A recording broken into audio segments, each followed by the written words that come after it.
Halo teman-teman, selamat datang di channel Ragam Cerita. Selain dikenal dengan keindahan alamnya, Nusa Tenggara Timur juga memiliki kekayaan budaya yang melimpah beserta keunikannya masing-masing.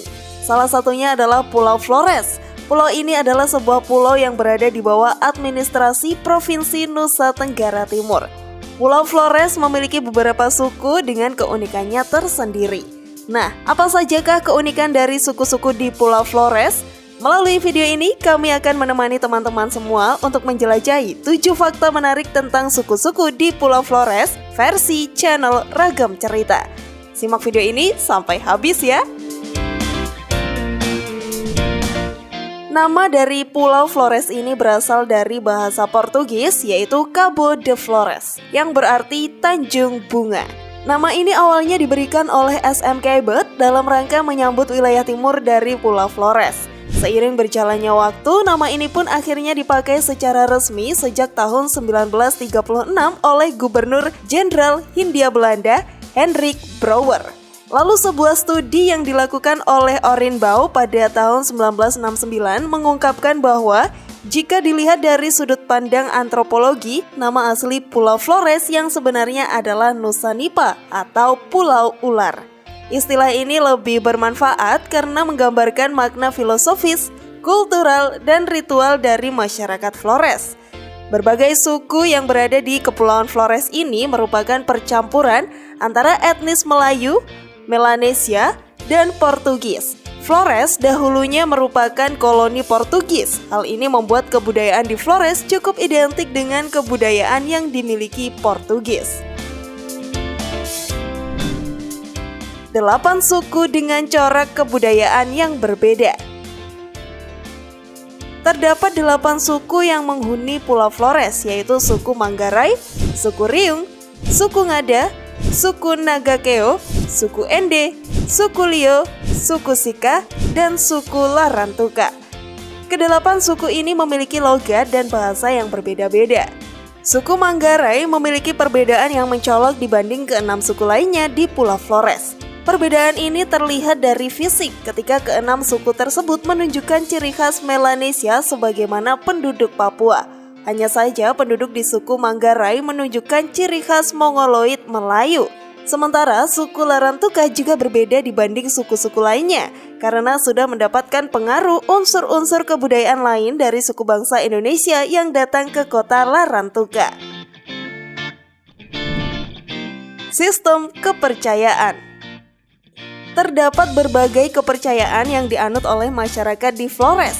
Namun ada kepercayaan tradisi yang sudah berlangsung sejak 2500 hingga 3000 tahun lalu hingga sekarang.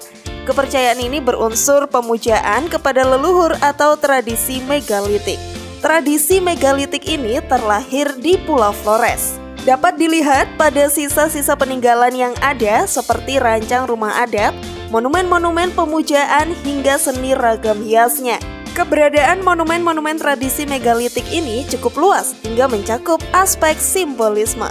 Sistem kepercayaan yang masih tradisional juga terlihat dari berbagai upacara seperti pemujaan berupa prosesi doa mantra, pakaian, pelaku seni, perlengkapan-perlengkapan upacara atau ubarampe, dan lain sebagainya. Lalu juga ada upacara tentang siklus kehidupan yang diawali dari lahir hingga kematian dan upacara berkaitan dengan kehidupan seperti upacara dalam mencari mata pencaharian. Kesenian. Kebudayaan khas dari masyarakat Flores juga bisa dilihat dari keseniannya. Seni adalah wadah masyarakat untuk berkumpul serta membuat hiburan. Apakah teman-teman mengetahui tari caci? Salah satu tarian terkenal ini berasal dari Flores. Tari caci adalah tari perang yang sekaligus menjadi wadah permainan rakyat antara sepasang penari laki-laki yang bertarung dengan cambuk dan perisai di Flores. Caci juga merupakan sebuah atraksi dari bumi Congkasei Manggarai. Tarian ini dikenal baik oleh seluruh penghuni Pulau Flores. Tari caci merupakan salah satu ritual Penthi Manggarai. Karena itu tari ini juga menjadi ikon kebanggaan suku Manggarai dan sering dibawakan pada acara-acara khusus. Kata caci berasal dari kata ca yang berarti satu dan ci yang berarti uji. Tari caci memiliki arti sebuah ujian satu lawan satu untuk membuktikan siapa yang benar dan salah. Mata pencaharian. Mayoritas mata pencaharian suku Flores adalah berladang dengan tanaman pokok berupa jagung dan padi. Uniknya, mereka menggunakan sistem gotong royong untuk membuka ladang di dalam hutan.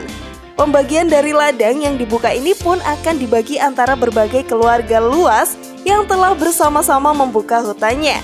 Jika dilihat dari atas, sekelompok ladang-ladang yang telah mereka buka itu akan terlihat seperti sebuah jaring sarang laba-laba.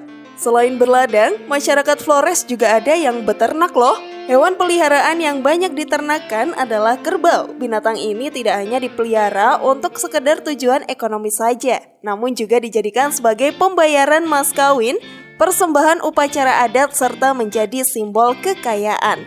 Setelah kerbau, ada juga yang beternak kuda yang dianggap sebagai peliharaan penting karena dapat dipakai sebagai binatang tenaga untuk memuat barang. Kuda juga sering digunakan sebagai harta mas kawin. Jadi, kerbau dan kuda dianggap sebagai hewan peliharaan yang penting, sehingga keduanya akan dimasukkan ke dalam kandang umum di desa dan akan digembala di padang-padang rumput yang merupakan milik umum. Sementara untuk pemeliharaan binatang lainnya seperti babi, kambing, domba, atau ayam akan dipelihara di pekarangan rumah dan suku Manggarai cenderung memelihara binatang tersebut di kolong rumahnya. Sistem masyarakat. Masyarakat Flores kuno memiliki sebuah sistem stratifikasi yang terdiri dari 3 lapisan. Dasar pelapisan ini ialah klan-klan yang dianggap memiliki sifat keaslian atau bersifat senioritas. 3 lapisan tersebut adalah lapisan orang Kraeng, lapisan orang Atalehe, dan lapisan orang Budak. Lalu, suku Ngada memiliki 3 lapisan dengan sebutan lapisan orang Gaemeze, lapisan orang Gaekis, dan lapisan orang Aziana. Bahasa. Melalui historis komparatif, diperkirakan terdapat 7 kelompok bahasa di Pulau Flores, yaitu kelompok bahasa-bahasa Flores Barat, Flores Timur, Sumba, Timor Barat, Timor Timur, Pantara, dan Alor. Sementara itu, terdapat himpunan berkas isologis dan perhitungan dialektometri di Nusa Tenggara Timur. Diperkirakan terdapat 5 kelompok bahasa, yaitu kelompok bahasa-bahasa Flores Sumba, Timor Barat, Timor Timur, Pantara, dan Alor. Interpretasi dari hasil pengelompokan bahasa dari historis komparatif akan berfokus pada perkembangan bahasa dari waktu ke waktu. Sedangkan dialektologi cenderung berfokus kepada penelitian bahasa berdasarkan sebuah peristiwa yang terjadi. Berdasarkan hasil perhitungan leksikostatistik, dapat dibagi beberapa unsur bahasa daerah di Flores ini berdasarkan perbedaan di tiap-tiap suku. Masing-masing suku ini memiliki macam bahasa dan cara-cara pelafalannya tersendiri. Walaupun secara umum, sebagian besar bahasa tersebut berasal dari bahasa Melayu.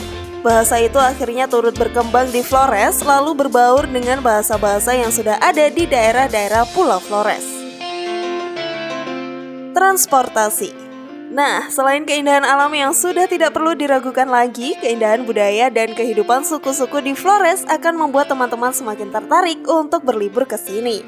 Teman-teman bisa melihat maupun mempelajari kehidupan masyarakat di Flores secara langsung.